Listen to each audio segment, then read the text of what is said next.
Olá pessoal, Marcelo, canal Master7 TV, desta vez trazendo um conteúdo para vocês sobre servidores. Qual que seria o próximo passo aí para o crescimento tecnológico da sua empresa, não é? Vamos lá, só para contextualizar, o primeiro servidor que a gente implementou em 1998, ainda como profissional independente, né, na ocasião, não existia ainda em Master7, ele já foi substituído 3 vezes, atualizando aí as tecnologias, né, conforme vão surgindo coisas novas a essa necessidade, ok? O servidor mais antigo que a gente tem instalado hoje já fazem 12 anos e ele está em funcionamento até hoje sem problemas, ok? Quando o assunto é servidores, existem 2 aspectos aí a serem considerados: o hardware, que é a parte física da máquina, e a parte lógica, que são sistemas e serviços, ok? O objetivo então aqui é deixar clara a diferença entre um servidor e um PC comum no aspecto de hardware, ok? Algumas considerações importantes aí no aspecto de hardware são as fontes redundantes, né? O servidor ele vem com 2, se uma falhar ou queimar por curto-circuito, por exemplo, a outra já entra, né? Entraria aí no caso. O fato dele ser multiprocessado, né? Ter a possibilidade de instalar vários processadores, outro você já comprar ele com esse recurso. O espelhamento dos dados, que a gente chama de RAID, o conceito de hot pluggable, né? O item 3 e 4 aqui estão diretamente correlacionados, que é o fato de você poder sacar o HD com ele em funcionamento e o servidor não parar, né? Ele pode vir com até 4 placas de rede on-board e também múltiplos slots para memória, né? Quando você quiser fazer um upgrade de memória, ele tem essa funcionalidade também. Que isso tudo garante a disponibilidade dos serviços que serão normalmente importantes para a sua empresa se desenvolver tecnologicamente, aí, ganhar produtividade e não haver parada de serviços, ok? Algumas considerações sobre a estrutura lógica aí. É o sistema operacional em si, né, e os serviços que você vai instalar nesses servidores, né? Então, por exemplo, aí tem o internet, firewall, proxy, VPN. A gente tem lá no site explicando que é cada um desses serviços, tá? Um foco principal aqui de destaque para o servidor de arquivos, tá? Banco de dados, às vezes existem empresas que usam, existem empresas que não. Servidor de aplicativo, chat interno. Compartilhamento com segurança, principalmente na parte de arquivos aqui, né, que evita que seus arquivos fiquem espalhados aí entre PCs, tá? Na parte lógica existe sim possibilidade de você transformar um PC comum em servidor, só que no entanto você tem que considerar com muito cuidado a disponibilidade dos serviços, porque obviamente um PC transformado ele não vai durar o que um servidor real duraria, ok? Então aqui eu tenho algumas fotos só da parte traseira de um servidor torre, para vocês terem uma ideia. Isso vai ser mostrado com mais detalhes no vídeo a seguir, tá? Fiquem ligados aí. Aqui a parte frontal dele e aqui um outro tipo de servidor que é um tipo lâmina também, ok? Aqui eu trouxe também uns hacks sobre a possibilidade de onde você instala esses servidores. Normalmente são em racks, né? Assim. Nota que eles são bem compridos aqui no fundo, então isso também tem que ser considerado aí, para vocês verem. E aqui um rack com eles montados aqui, né?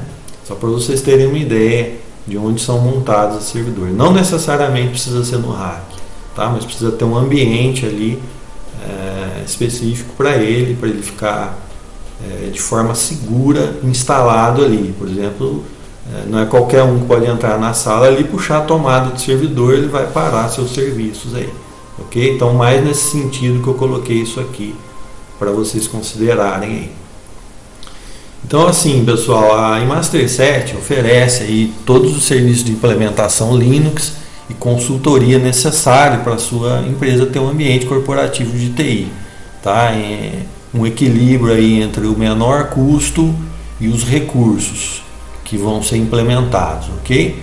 Então, a iMaster 7 está à disposição. Assistam o vídeo aí até o final para vocês verem como é interessante o hardware de um servidor, ok? O servidor é um computador com uma finalidade diferente. Ele serve para que vários usuários e outros computadores tenham acesso controlado e centralizado a arquivos, bancos de dados, backups, contas de e-mail, plataformas de trabalho remoto. Eles também são preparados para lidarem com uma carga de trabalho mais pesada, estarem sempre ligados e conectados. Com o servidor, você administra usuários da sua rede, limitando ou concedendo acesso a arquivos e pastas. Tem ferramentas de gerenciamento remoto para um membro da sua equipe de TI poder diagnosticar problemas de outro lugar. E dá até para hospedar o seu site e rodar sistemas operacionais virtualizados. O servidor é a base, é o QG de um grupo de computadores e outros dispositivos conectados. Mas qual é o momento certo para sua empresa investir num servidor ou num data center? Os seus colaboradores acessam bancos de dados? Acessam aplicativos? Eles precisam trabalhar remotamente em home office? Você tem dados e arquivos valiosos que você não pode perder? Você precisa acessar impressoras, scanners, fax, controle de portas e acessos? Ou câmeras de segurança? Oi de novo, câmera. Se você respondeu sim para alguma dessas perguntas, um servidor então é uma boa para acompanhar o crescimento da sua empresa. Há tipos diferentes de servidores, mas hoje o papo é sobre servidores locais, que existem em 3 formatos: a torre, o rack e o blade. Os 2 últimos são mais robustos e você pode unir vários deles para formar seu data center. Já a torre é recomendada para empresas com limitação de espaço físico. Ela possui baixo ruído e formato reduzido. Essa daqui é a torre Dell PowerEdge T440. Agora vamos para a parte legal de verdade? Vou mostrar isso aqui por dentro para vocês. De cara, a gente consegue já perceber o tamanho desse duto de ar. Isso é importante para garantir o arrefecimento dos principais componentes do servidor, que são processadores, memórias e HDs. Como esse é um tipo de computador que vai ficar o tempo todo ligado e conectado, garantir uma boa temperatura do seu servidor é importantíssimo. Eu vou mostrar aqui para vocês. Tá vendo? É bem aqui embaixo onde fica o processador e todas as memórias. E olha quanta memória. 1, 2, 3, 4, 5, 6, 7, 8, 9, 10, 11, 12, 13. Olha quanto espaço para colocar memória RAM. À primeira vista a gente já consegue ver o tamanho dessa placa-mãe e o tamanho de todos esses componentes. Extremamente robusto, muito diferente dos componentes de um computador comum. Olha que a gente tem espaço para outro processador expandir. Aqui são as gavetas dos discos desse servidor. Aqui em cima ficam as fontes e aqui todo esse cable management. Também existem outros slots PCI Express se você quiser expandir seu servidor para outras coisas, como por exemplo uma placa de vídeo para processar vídeos ou até instalar outras placas PCI Express para trazer outras habilidades para o seu servidor. Uma peculiaridade de servidor é que vários componentes vêm com uma certa redundância, como por exemplo o processador. Esse daqui é um Intel Xeon e aqui tem um outro slot para instalar um segundo processador para ele trabalhar em redundância, ou seja, a gente consegue dividir a carga de processamento entre 2 processadores. E isso não acontece só com o processador, acontece também com a fonte. A gente tem redundância também de placa de rede, ou seja, a gente consegue conectar 2 redes diferentes para que elas trabalhem em conjunto, uma compensando a outra.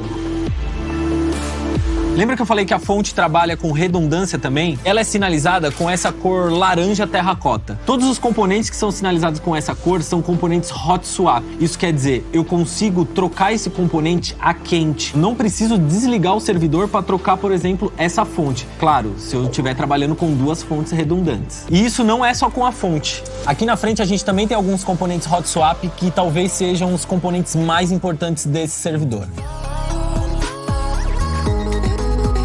Todos esses espaços são para discos no seu servidor. Você pode ter até 8. Aqui vai entrar HD ou SSD para que você possa compartilhar na sua rede, dentro da sua empresa. O legal é que esses discos também são hot swap. Tá vendo aqui essa cor laranjinha? Se algum desses discos apresentar uma falha, a gente consegue trocar a quente sem ter que desligar esse servidor.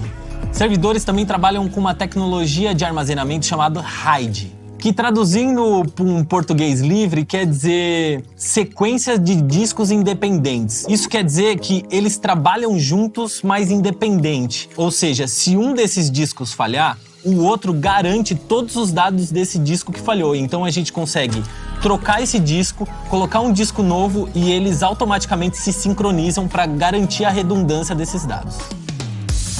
Esse tipo de servidor torre é muito legal porque mesmo que ele seja o primeiro servidor da sua empresa, ele pode trabalhar tanto sozinho ou ele pode trabalhar dentro de um rack junto com outros servidores, acompanhando o crescimento da sua empresa.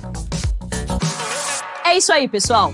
Hoje foi dia de servidores. Para você que tem uma empresa e quer continuar crescendo de forma segura, organizada e eficiente. E claro, não esquece de dar seu like, se inscrever no canal e ativar o sininho das notificações.